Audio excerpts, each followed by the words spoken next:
Wabarakatuh. Selamat pagi teman-teman. Kita jumpa lagi ya di podcast pagi Titik Balik Perubahan. Mbak Siti Monitor. Halo, selamat pagi. Selamat pagi. Waalaikumsalam warahmatullahi wabarakatuh. Bang Jago Monitor. Oke. Kita awali podcast kita pagi ini, kita awali dengan doa bersama dulu ya. A'udzubillahi minasyaitonir rajim. Bismillahirrahmanirrahim. Rabbi zidna ilma warzuqna fahma birahmatika ya arhamar rahimin. Amin. Monggo, Bang. Oke, bismillahirrahmanirrahim. Assalamualaikum warahmatullahi wabarakatuh. Ini banyak sekali ya yang ikut 100. Ada yang baru nggak ya? Kayaknya nggak ada yang baru ini. Ada Pak Sulaiman dari Sumeneb ya. Ada Isi Arisandi dari situ Bondo, terus ada Pak Romanus, ada Pak Sarif juga. Ini dari Tangerang, terus ada Kareni ya. Ada Kareni. Apa kabar semua ini? Terus ada dari Padang ya. Padang banyak sekali ini, ada 3 orang.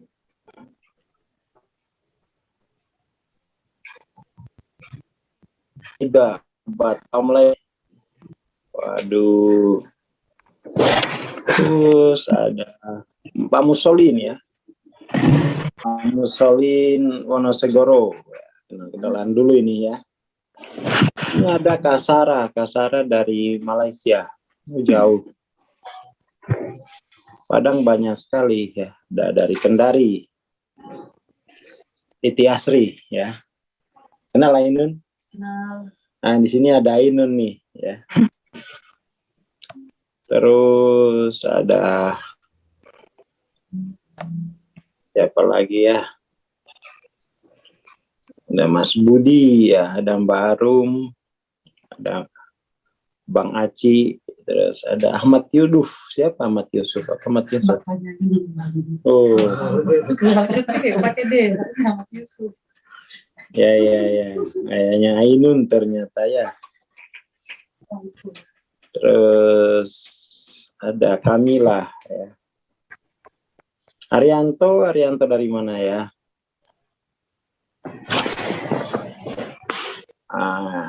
Enaknya kayak gini Mas Camim, daripada diputarin lagu ya, mendingan disapa satu-satu gitu. Siap. Terus ada Bude. Apa kabar Bude? Terus ini ada Pak Eko ya, Wonogiri. Oke lah, kita mulai ya. Kalau satu-satu ini bisa habis 2 jam sendiri. Acak aja ini. Ada Mbak Oni dari Probolinggo ya. Halo Mas Rizky di BSD kayaknya nih ya.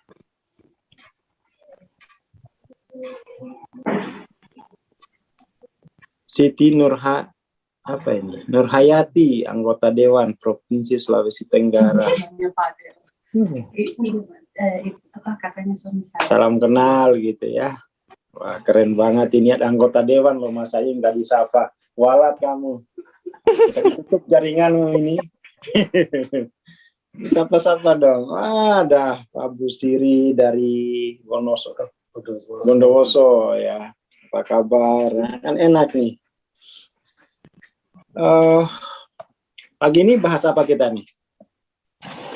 Aku pengen itu Bang, melampaui kayak ada rasa masih itu loh, menilai fisik ke diri sendiri dan orang itu secara nggak sadar masih kayak gitu. Apa menilai fisik itu maksudnya malu dengan fisik sendiri atau gimana? Ya, gini, aku kan kemarin itu kan Bang Aswar jelasin kalau misal momen apapun itu kan kalau kembali menggunakan asas non dual itu kan kembalinya hasilnya itu saatnya untuk melampaui itu loh, kondisi kesadaran diri sendiri gitu. Nah itu kalau nggak kita yang alami, kadang kan mungkin Bang Aswar bilang di situ muridnya kayak gitu. Aku selama ini kan ada beberapa teman yang sering curhat ya, maksudnya sering ya curhat-curhat kayak gitulah. Aku juga ngerasa kadang aku kalau misal lagi fokus belajar tentang rasa kehilangan kayak gitu kan beberapa hari kayak gitu, itu entah apa nggak tahu kenapa itu teman-teman itu kayak yang dicurhatkan tuh juga hal-hal kayak gitu gitu. Itu terus ada ini yang semalam tuh apa semalam kan aku di teman-teman, jadi ada satu temanku ya, temanku itu kenal dari Facebook. Dia apa belum pernah ketemu secara fisik sih, tapi dia awalnya ngechat di Facebook itu dulu minta kayak itu loh healing. Dulu kan aku pernah belajar itu Bang di salah satu guru itu kan tentang healing gitu loh. Terus namaku dicantumkan untuk jadi apa, nanti kalau sewaktu-waktu ada yang ngechat itu boleh lah belajar praktek healing kayak gitu. Nah orangnya itu chat ya kondisinya orangnya sakit kayak TB tulang, terus badannya banyak benjolan kayak gitu-gitu, apa perutnya membesar kayak gitu. Nah itu 2 bulan yang lalu aku bilang apa, aku sekarang udah ndak itu, maksudnya nggak bisa gitu, soalnya lagi progresif belajar gini. Terus dia tanya kan apa, gimana Kak belajar spiritual itu dimulai dari mana ya kayak gitu. Terus tak kasih nomorku, terus tak kasih tahu tentang link evolusi jiwa dan lain-lain kayak gitu. Nah itu terus dia kan apa tak suruh ikut Zoom kayak gitu katanya HP-nya enggak mendukung, enggak bisa. Ya udahlah settingan kayak gitu. Terus tak sarankan yang di itu kan ada tapping itu Bang. Tapping. Dia terus mulai tapping apa? Itu baru 4 hari menjalankan tapping itu dia katanya tangannya itu asalnya udah 2 tahun kan sakitnya. Itu enggak bisa digerakin jadi bisa digerakin kayak gitu. Terus dari situ tuh dia sering chat, pokoknya tiap hari chattingan kayak gitu. Pernah sih aku apa namanya, dia tak kan waktu minta healing itu tak kenalin ke temanku, minta healing aja ini temanku ini masih mau mungkin kayak gitu. Terus setelah itu tuh temanku ngechat aku, kamu kok ngenalin sama orang yang aneh kayak gitu loh. Aneh gimana, serem gitu katanya, dia bilang gitu. Tapi yaudah gak tak tanggepin lah, masa. Tapi semalam itu apa, dia aku kan ada grup sama dia juga, tak aku lagi guyon apa, ini aku lagi pasang fotoku ini buat wallpaper besar supaya aku bisa tiap lihat HP itu bisa mulai jatuh cinta diri sendiri ya, guyonan gitu aja. Terus malamnya dia chat itu kirim foto dia selfie. Lah di situ langsung aku kayak ada rasa kok serem gini ya. Maksudnya jadi menilai fisik gitu loh. Terus kayak setelah itu tuh kayak ada rasa enggan gitu loh, membalas. Nah dari situ ada yang tak sadari dari diri sendiri, oh aku itu masih seperti itu, termasuk menilai diriku sendiri itu kayak fisik, kayak malu bergaul dan lain-lain itu ya masih kaitan itu. Malu dengan tubuh? Iya, malu. Dengan entah nggak tahu ya itu dari mana, mungkin dari kesadaran yang seperti apa, tapi ada rasa seperti itu loh Bang. Termasuk berarti kan ke orang lain juga gitu. Aku pengen melampaui itu gimana gitu. Oh, malu dengan tubuh ya. Banyak ini ya, malu dengan bentuk tubuhnya sendiri. Ya kan? Malu dengan bentuk tubuh. Ini karena kerjaannya industri ini. Oke lah. Jadi ya ini yang kita bahas pagi ini ya. Bagaimana kita kemudian melihat tubuh itu dari kacamata transenden ya, bukan dari kacamata industri. Industri itu memang rada kurang ajar ya. Karena kemudian tubuh itu di di spesifikasi gitu ya. Yang cantik itu yang model begini, yang jelek itu yang model begini itu kan industri kan itu ya. Juga budaya ya. Jadi yang harus kita selesaikan ini definisi industri dan definisi budaya. Nah, ini penting ya. Padahal tubuh dari pandangan transenden itu sangat mulia ya. Sangat mulia. Karena begini, kan badan ya toh, sama jiwa. Badan ini kan yang memfasilitasi jiwa untuk berpartisipasi dalam ruang. Ya kan?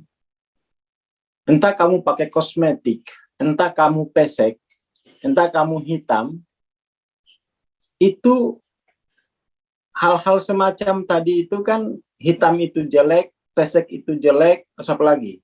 Pendek itu jelek, itu kan definisi budaya. Dari pandangan transenden, badan inilah yang memfasilitasi jiwa agar jiwa mampu berpartisipasi dalam ruang. Kalau tidak ada badan, jiwa hanya hidup dalam waktu. Kan jiwa itu hidup dalam waktu kan, sementara badan hidup dalam ruang. Kalau nggak punya badan, itu nggak sempurna hidup. Iya. Kalau kamu nggak punya badan, kamu jadi Casper. Jadi di situ mari kita lihat badan ini dalam kegunaannya secara spiritual. Dia memfasilitasi jiwa untuk masuk terhubung ke dalam ruang. Kalau jiwa itu dia hidup dalam waktu ya.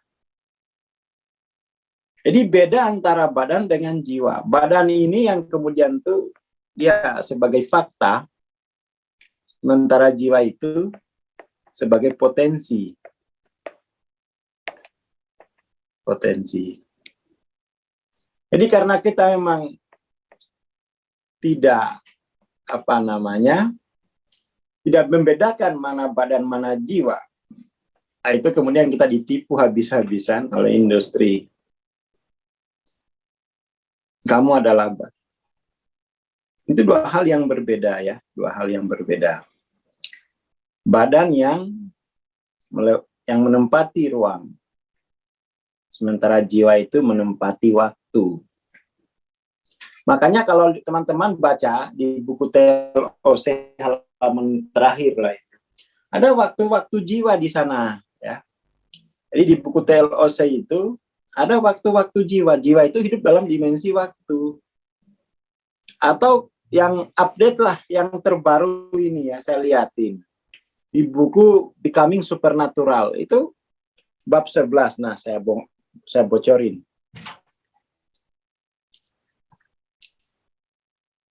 Jiwa itu hidup dalam waktu. Nih. Bayang dari situ itu kalau kamu tanpa badan, tidak peduli. Kamu tingginya seperti Jennifer Lopez itu tidak peduli, itu tidak soal. Itu kan hanya spesifikasi ya. Spesifikasi. Tapi esensinya kan dia memfasilitasi jiwa untuk masuk dalam ruang, berpartisipasi dalam ruang. Nah ini. Nah, ruang waktu ini badan ini. Hidupnya badan itu dimensi 3 dia. Ini di buku Joe Dispenza Becoming Supernatural. Ya. Nih.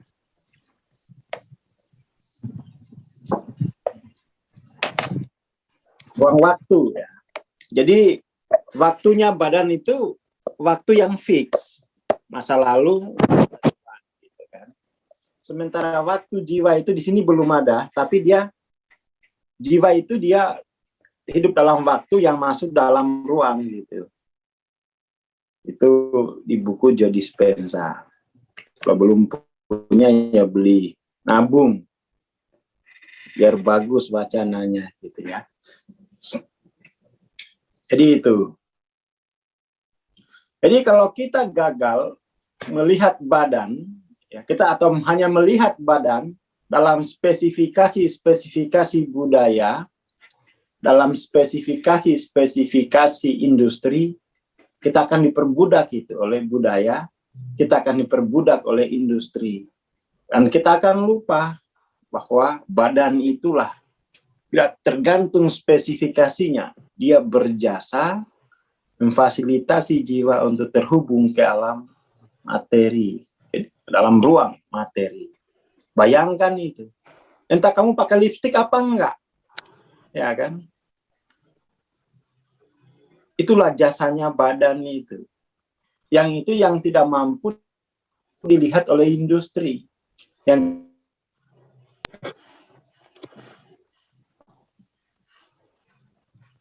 itu seperti itu. Nah, jangan malu punya, karena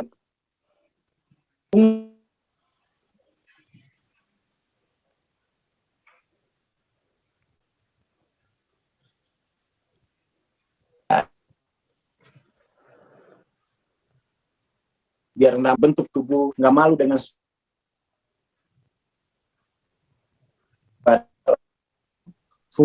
bukan dalam fungsi dia atau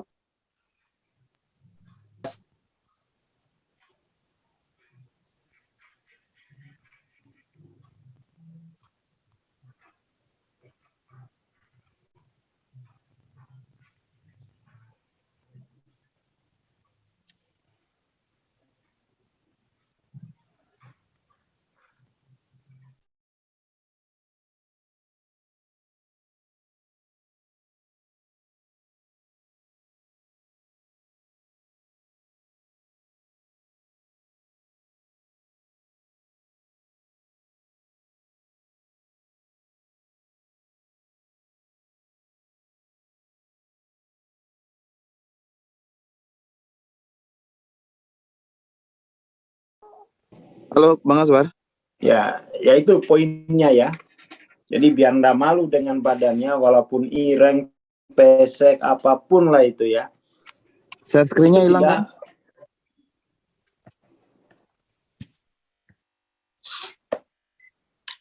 Ya, jadi lihat dari fungsi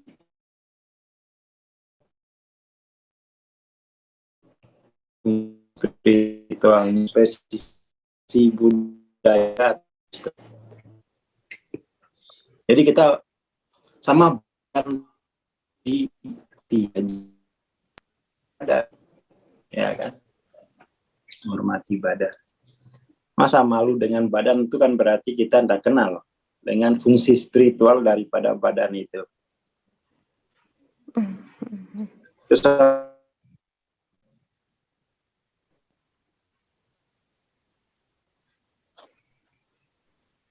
ya, jadi kita lampaui badan itu sebagai fungsi budaya dan industri ya.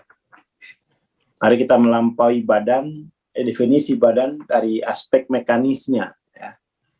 Tapi kita harus melihat badan dari fungsi spiritualnya. Kalau badan kita sudah tidak bisa lagi memfasilitasi jiwa untuk berpartisipasi di ruang materi, maka kita namanya itu meninggal dunia. Ya kan? Meninggal dunia. Jadi mari dirawat badan itu dengan jiwa sehat tentunya, bukan dengan obat. Badan itu akan sakit-sakitan kalau dia tidak mau lagi, kalau jiwa itu tidak berpartisipasi, karena tugasnya badan itu hanya satu, itu melayani jiwa untuk berpartisipasi di alam semesta. Jadi nggak boleh pensiun jiwa itu. Dan jangan juga badan itu dijadikan alasan untuk memensiunkan jiwa. Saya udah tua, saya udah nggak kuat lagi loh. Itu yang masalah itu jiwanya berarti. Walaupun pada batas tertentu memang badan tidak bisa lagi jiwa. Dan di dimensi waktu abadi, sehingga badan itu dia apa ya, terpapar, tetapi bukan rusak sebenarnya.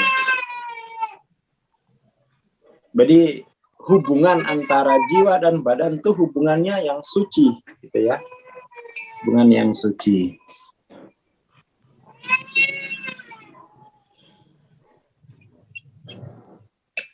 Seperti itu. Jadi jangan sampai itu kita merawat badan dengan obat-obatan, ya. Badan itu dirawat dengan mensehatkan jiwa, dengan membuat jiwa itu hidup dalam waktu abadi, dalam waktu gitu ya. Kalau nggak ada badan, seperti itu. Jadi jangan sampai kita keliru badan itu sehatkan pakai kosmetik. Wah, itu udah material banget itu ya. Badan itu sehat kalau jiwa itu mampu berpartisipasi dalam materi. Ya kan? Dalam ruang materi itulah kemudian badan itu digunakan jiwa secara spiritual. Akhirnya badannya sehat. Tapi kalau kita udah mau pensiun, jiwa kita pensiunkan dengan alasan badannya sakit, itu tambah sakit. Kita kehilangan mana hidup gitu kan. Kalau kita kehilangan mana hidup, badan kita bisa depresi. Badan kita bisa kehilangan energi. Kehilangan vitalitasnya. Kenapa? Saya sudah menjadi rongsokan. Tidak lagi digunakan jiwa untuk berpartisipasi secara spiritual. Ya kan? Itu sakit-sakitan sudah tuh. Udah gampang masuk angin. Apa aja segala ini kan masalah. Karena di situ kita melihat badan ya dia hidup tetapi tidak ada gunanya. Meaningless badan itu. Akhirnya itu yang muncul hormon stres, kelelahan, ya kan? Kelelahan. Nah, mungkin yang penting itu gini. Kita kadang-kadang keliru juga menilai badan itu. Misalnya waktu muda saya bisa angkat 60 kilo berat. Setelah umur 70 tinggal angkat 15 kilo. Dianggap itu badan saya sudah menurun. Ya. Padahal kan bukan kilonya, bukan bobotnya, ukurannya itu dia memfasilitasi jiwa apa gitu kan. Jadi walaupun berbicara itu sama bobotnya dengan ngangkat batu, karena kalau jiwa berpartisipasi jangan diukur dari materinya, tetapi jiwa yang hadir itu ya. Kalau dulu ngangkat batu 60 kilo untuk bangun masjid, ya itu kalau itu kan ini ya bermakna. Tapi kalau udah 90 tahun, ya nggak harus ngangkat batu, cukup ngangkat suara. Tetapi baik ngangkat batu maupun ngangkat suara itu sama-sama memfasilitasi jiwa berpartisipasi, sama bermaknanya. Wah, dulu saya ngangkat batu Bang Aswar, sekarang nggak bisa lagi. Iya, yang lain lah, angkat pita suara juga bisa, ya kan? Nggak harus batu. Yang penting jiwa itu terfasilitasi berpartisipasi. Nggak bisa dia pensiun. Kalau pensiun, maka badan itu menjadi sampah. Tidak berguna. Untuk apa? Tugasnya kan hanya begitu tubuh itu. Memfasilitasi jiwa ya. Untuk berpartisipasi dalam ruang. Nah, partisipasinya ini yang kadang-kadang orang itu pilih-pilih. Dulu berpartisipasinya saya lewat ini. Jadi dia kemudian jiwa itu dikasih profesi gitu kan. Saya dokter, berpartisipasinya lewat rumah sakit. Nah, rumah sakitnya udah dibawa banjir, nggak bisa lagi. Yang lain lah. Kenapa jiwa dibatasi dengan profesi, ya kan? Jiwa itu kan hidup di waktu abadi. Nah, itu kita kadang-kadang juga apa ya? Budaya kita itu banyak batasan-batasan terhadap jiwa itu. Kalau nggak bisa ini menyanyi saja, nggak harus sesuai dengan syarat industri. Yang penting yang menyanyi itu yang abadi. jiwa dalam waktu abadi. Jangan lagi kita kemudian, saya rindu jiwa saya yang dulu. Ya ampun bos, bukan begitu Subiono. Waktu itu, jiwa itu hidup di waktu abadi. Kenapa kemudian saya jadi kepingin jiwaku yang dulu? Memang jiwanya berubah, kan enggak? Di waktu abadi jiwa tidak pernah berubah. Ya kan? Itu ilusi-ilusi terkait waktu-waktu jiwa ya. Pokoknya itu dibaca di buku TLOC waktu-waktu jiwa itu hatam harus tuh. Orang kan kemudian terjebak ya, badan sama dengan jiwa. Ini yang repot nih. Badan sama dengan jiwa. Dulu saya jiwanya di kantor, sekarang badannya di pasar. Power syndrome lagi. Karena jiwanya masih hidup dalam waktu yang fix. Maunya nggak mau berubah. Loh, bukan begitu. Jiwa itu hidup dalam waktu abadi. Adapun pasar, kantor itu panggonannya tubuh, panggonan badan. Nggak masalah, wong saya jiwa. Tapi karena kebalik-balik, kita pingin seperti dulu, di ruang yang dulu. Nah, itu kan namanya menolak nggak paham soal dimensi badan dan dimensi jiwa, gitu ya. Itu yang paling penting. Ya, bukan begitu Marcona gitu kan ya. Jadi Marcona itu udah jadi tren. Jadi ini waktu jiwa gitu ya. Ini waktu jiwa. Ada di buku TLOC, dibaca lagi lah. Nah itu kadang-kadang kita salah besar di situ.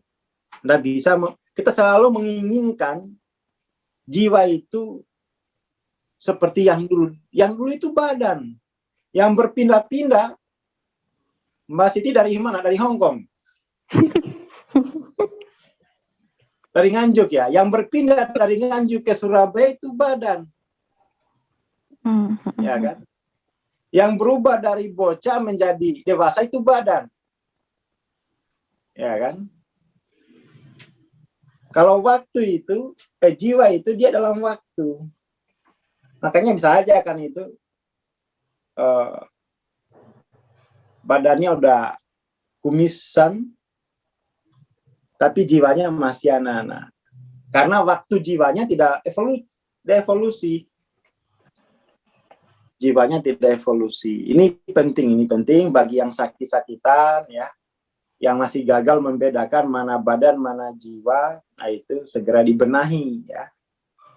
Apa fungsi jiwa? Fungsi jiwa itu adalah untuk mewakili Tuhan, berpartisipasi dalam ruang. Masa ya Tuhan sapu jalan loh. Ya kita yang mewakili. Jiwa itulah yang mewakili Tuhan, berpartisipasi dalam ruang. Ya kan? Masa ya Tuhan isa-isa di dapur. Kaget lah. Gitu ya. Mari kita pulihkan ya. Mari kita pulihkan definisi badan itu. Kegunaan badan secara spiritual tidak diukur dari spesifikasi budaya atau industri. Sebenarnya badan itu punya apa ya? Pokoknya tergantung jiwa dia. Tergantung jiwa. Kalau jiwanya masih punya tugas, badan akan mengkalibrasi energi yang dibutuhkan untuk berpartisipasi. Ya kan? Seperti itu. Ya. Jadi jangan sampai jiwa kita itu bingung. Ya, masih kepingin. Jadi dikiranya itu yang dulu itu yang pindah-pindah kantor, yang pindah-pindah kota itu jiwa. Itu badan. Itu badan. Ya. Jadi mari kita bahwa jiwa itu dia hidup di waktu abadi. Di mana sih waktu jiwa itu diciptakan Tuhan? Kan di waktu abadi. Ya kan? Bukan di waktu materi, nggak ada pabriknya di sini. Jiwa itu hidupnya di waktu abadi, tetapi kesadaran kita mengalami evolusi. Makanya harus cepat-cepat itu evolusi jiwanya, biar sampai di waktu abadi. Biar nggak merasa sedimensi dengan badan. Biar nggak merasa sedimensi dengan pikiran. Biar nggak merasa sedimensi dengan perasaan. Biar nggak merasa sedimensi dengan nature. Tapi dia di dalam waktu abadi terhubung dengan source of self yang sejati. Kan begitu. Iya enggak? Iya. Ya aja.